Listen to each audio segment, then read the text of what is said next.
So here's an interesting board I came across on AliExpress that I just had to get. And the reason I ran into this board was that I was looking into encoding PCM audio onto VHS tapes. So quick background on that. During the late 70s, early 80s, one of the ways to store digital audio was actually on VHS tapes. So the audio was encoded as a series of black and white images or videos, and then they had to be decoded by a specialized decoder. For example, the Sony PCM F1. I'm going to put a link in the video about that, so if you want to dive more into that, you're welcome to. And I also wrote a little small program which simulates that whole process of creating these PCM videos and decoding them. But back to the board and why I found it interesting, and I just had to purchase one. And well, first of all, there's almost no information online about this particular board. So I figured it'd be helpful to make a video that just goes over some of the hardware and software aspects of it. Alright, so first of all, what do you get when you purchase this, and what's the price point?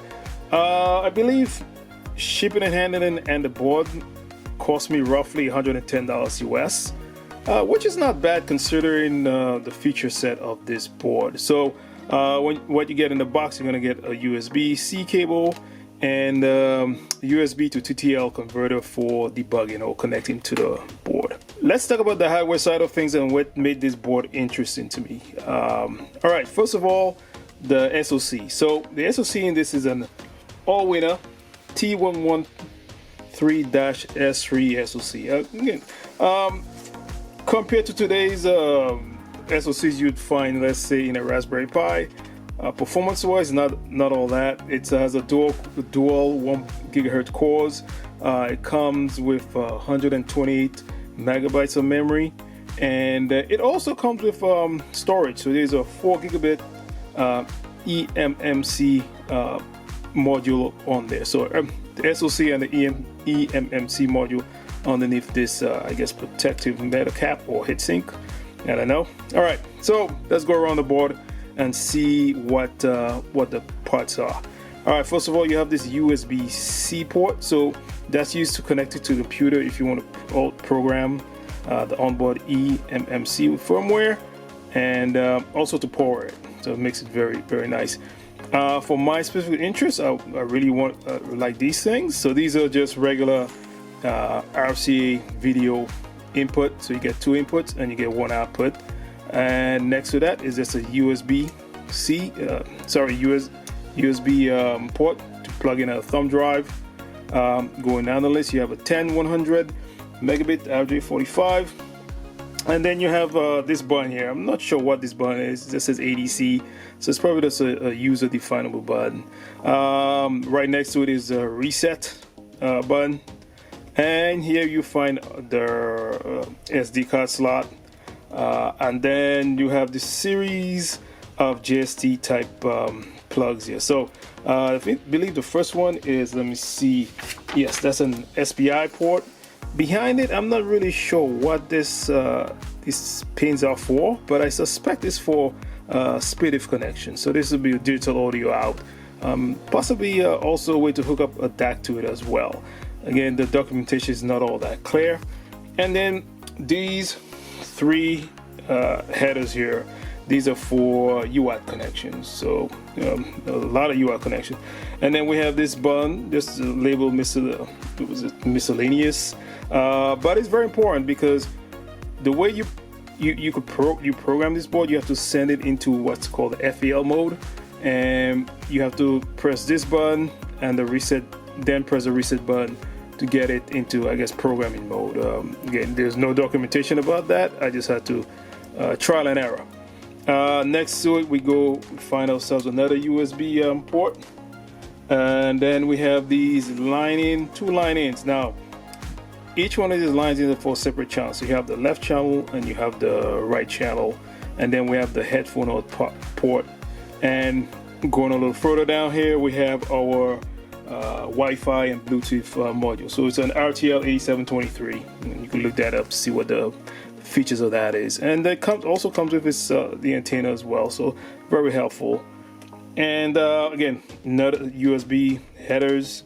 And then we have this series of headers here for touchscreen and LCD output.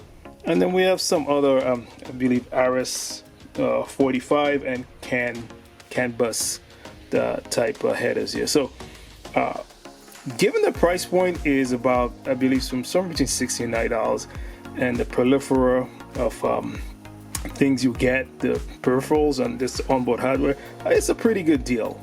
All right, before I forget, the SoC is 1 gigahertz, so again, nothing to write home about. Okay. All right. Yeah, one other thing, you also get a real-time clock battery, so a nice little addition. So you're really fully set up to run this board. So for anyone looking to do any kind of analog video, audio, encoding, decoding applications, for hobby or even for like I guess professionally, this is a really nice board. But there's a problem with this board, and the problem is, like with many of these single board computers from China, documentation and software is greatly lacking.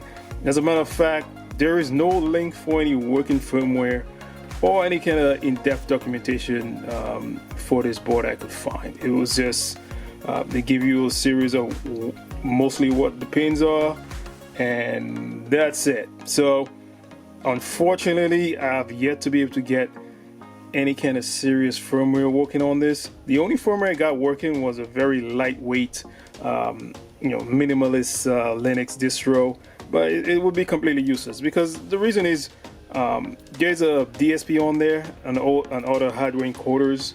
So you really need the actual the software that was designed for this board, and that software is something called Tina Linux and the Tina SDK.